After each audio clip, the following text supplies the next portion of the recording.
Did you ever wonder whether it might be possible to communicate with each other without speaking the same language? Could this dream come true? Purely visually, perhaps, independent from spoken languages? In early human history, every non-verbal communication system in the world was symbol-based. Of these, Egyptian hieroglyphs may be best known. I wonder, why not use our contemporary hieroglyphics, pictograms, logos, emojis, icons, and symbols? By lining them up, such short messages could be used to communicate complete standalone messages. With this idea, I came up as a student in 1992 and translated the biblical creation story, which caused an unexpected furor in a German newspaper called Die Zeit, with the first full-page publication. Over the years, book editions followed, and my Genesis was and is exhibited and was published in newspapers, magazines, reference books, and school books. Today, I know that other people beside me had this idea, independent of each other and in different countries. Like Annette Kitzinger 10 years after me, or Jochen Groß 10 years before me. My earliest find dates back to Jakob Linsbach in 1923 in Estonia, and since then more and more people came up with the same concept. After all the pictographic systems turned slowly into abstract writing systems, who would have thought that, surprisingly, since the beginning of the 20th century, new approaches would emerge, and this would happen increasingly. Obviously, this idea wants to learn to walk and to see the world. However, pictographic universal languages developed by individuals so far did not have the desired success. Presumably, the incentive to learn and use them was too small, and I myself for long years thought that a visual global language couldn't work.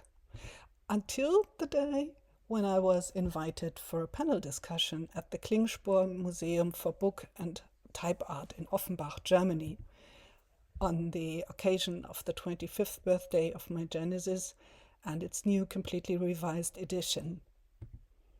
Someone from the audience asked me whether I wouldn't want to go on with this work, or this kind of work.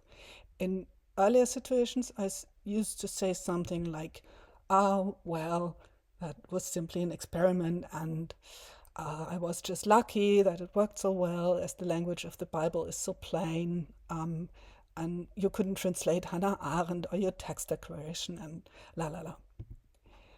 But to my own surprise, out of my mouth came instead, "I think now the time for collective intelligence has come." It felt like an epiphany. After all living languages are the work of many.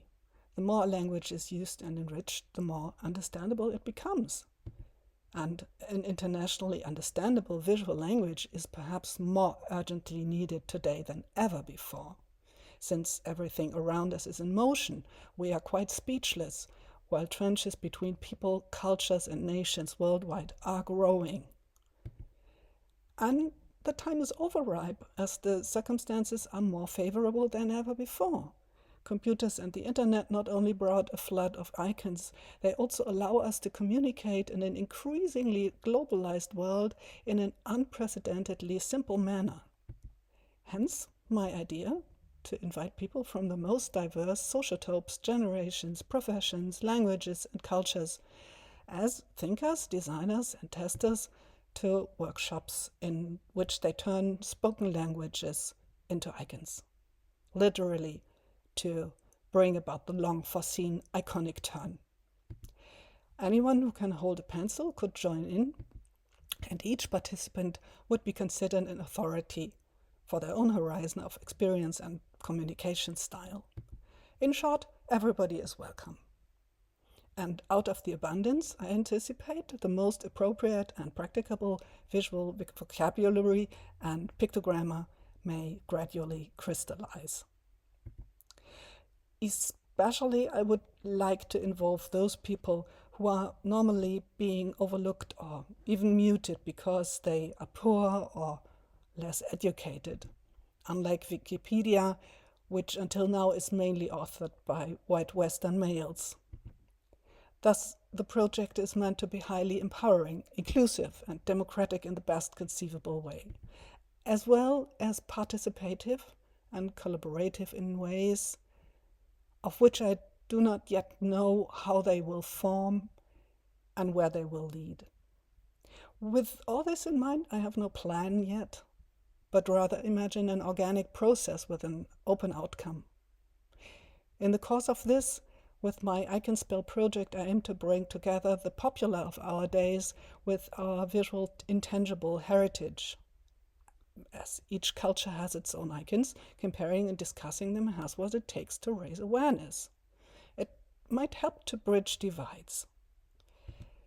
Also, I fancy my IKON to be a means of communication when there is no digital devices, no electricity, and no internet, or where one of the more than 7,000 lesser-known languages is spoken that cannot hope to be offered by translation apps. As pictograms have been around for a while to serve people with difficulties to communicate verbally, as well as illiterate people, I fancy that IKON in these contexts allows less rudimentary messages. Perhaps even more than in their application, the relevance of my IKON project lies in the exchange that goes along with it, which could enhance mutual understanding and thus ultimately strengthen democracy and create peace. The goal of this experiment would be achieved as soon as it develops a momentum of its own, when it becomes a self-learning system. But can this really work? I think experiments would not be experiments if the outcome were predictable. So why not try it and see what happens? As communication via icons has a long history, it may have a lot to look forward to in the future. After my epiphany in 2017, it took me 3 years to make up my mind to take it seriously and to get really started. Unfortunately, that was 10 days before the first corona lockdown in Germany. Nevertheless, I kept working tirelessly, reaching out to people, institutions, museums for financial support. I spare you the details. Finally, this year, the IKON project comes into the world in the most beautiful, most compelling way. Let me tell you where, with whom, and how. Earlier, I already had students translate terms and texts into signs in several of my Signs of Life workshops, like here at the University of Art and Design in Schwäbisch Gmünd, Germany, in an international master's program with students from Mexico, Ukraine, and Korea. In my exhibitions at the Museum für Gestaltung Zürich, Switzerland, and the Museum für Druckkunst Leipzig, Germany, I invited visitors to comprehend my pictogram translation of the Genesis in form of a giant puzzle, and to design their own pictograms for abstract terms such as tomorrow or only. The results were presented on a pinboard with the title Rosetta Board. Now, in the recent summer semester, for the first time, I worked with students on the topic of IKON, on visual vocabulary and a pictogramma, at the EcoSign Academy in Cologne. 9 of my students joined me for the very first IKON workshop at the New European Bauhaus Festival at the Musée et Histoire in Brussels, Belgium, in April, together with Karl van der Waade, who also speaks at the Symbol Conference, and my husband Jörg. People of all ages from 26 countries and a wide range of professions worked on visual translations of selected terms and sentences. Lively conversations kept popping up, and everyone involved obviously enjoyed it. What an amazing start to the project. In a water castle near Meißen in Germany, I was a guest with this workshop at the interdisciplinary Pfingsttagung or Whitsun conference in May. In June, Luisa Ströbele, together with her fashion label Icke Berlin, and I were part of the 48 Stunden Neukölln festival. We invited the surprisingly international participants to translate terms and phrases on this year's theme of urban silence into signs. They could transfer their visual messages onto t-shirts for free and have themselves photographed. Last weekend, Natalia Hammermeister, my team member in Brussels and one of my students from Cologne, gave an I Can Spell workshop herself at the EcoSign Academy. So much for a short review. Within the next days, I will be giving several I Can Spell workshops at the Goethe Institute here in San Francisco, USA, where I am right now. One of them will be at the first edition of the Europe in the Park Festival by the European Union delegation in the Golden Gate Park. Right after that, I have another teaching assignment in Berlin, Germany, where I live. I'll be giving an 8-day I Can Spell workshop at the Media University of Applied Sciences. In November then, in Munich, in Germany, I will be giving today's talk in German at the Typographische Gesellschaft. And in December, I'm invited to give this talk in Japan. The Doshisha Joshi Daigaku, an art college in Kyoto, is organizing a conference on climate change and communication. And as part of this, I will be giving a 10 days I Can Spell workshop. And there will be a small exhibition of my works on, with, and using icons.